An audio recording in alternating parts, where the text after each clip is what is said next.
The Africa Climate Summit is about action and not just talking, which is exciting because finally we can get to know what is the output of all these conversations that have been going on.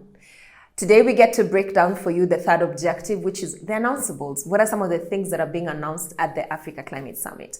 My name is Stella Bogonko, the CEO of Jacob's Ladder Africa, and this is Green Jobs Africa.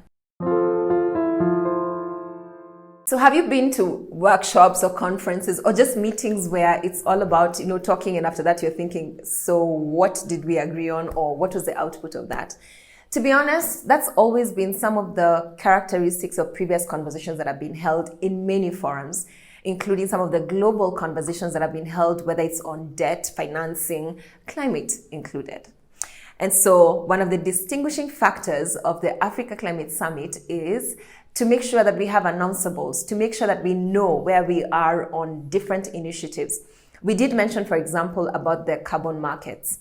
There have been various initiatives that have been going on to come up with a framework, an African framework as far as the African position is on carbon markets. And so there will be an announcement on where that initiative has reached. There'll be an announcement around the Bridgetown initiative, which we covered in a previous episode slightly, but we did say we will cover in details in a subsequent episode.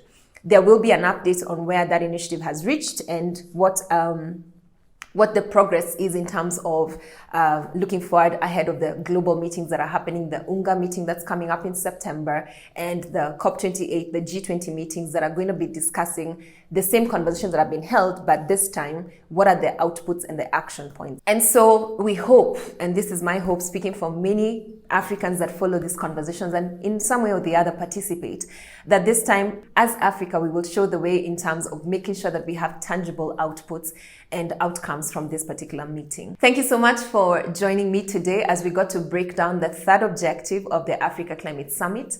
And it's all about announceables, announcements, and I think it's something that we should look forward to, especially as Africans. What is coming our way and how are we positioning? Not at the continental level, not just at the country level in terms of our leaders, but what are you as a business person positioning as? How are some of the outcomes of the summit going to affect you as a young person? If you're interested in carbon credits, for example, and carbon markets, there is going to be an announcement on that. You definitely want to know what it is and how it affects you. So that's one more reason for you to stay tuned to our channel as we keep you posted on the progress and the outcomes of the summit, because we will break down the outcomes of the summit in the episodes to come. Should you have questions, comments, feedback, want to know more on a particular area, for example, please do share your comments, your views, your questions on the comment sections below, and we'll try and capture them in either subsequent episodes or respond to you directly. My name is Stella Bogonko, CEO Jacob's Ladder Africa, and this is Green Jobs Africa.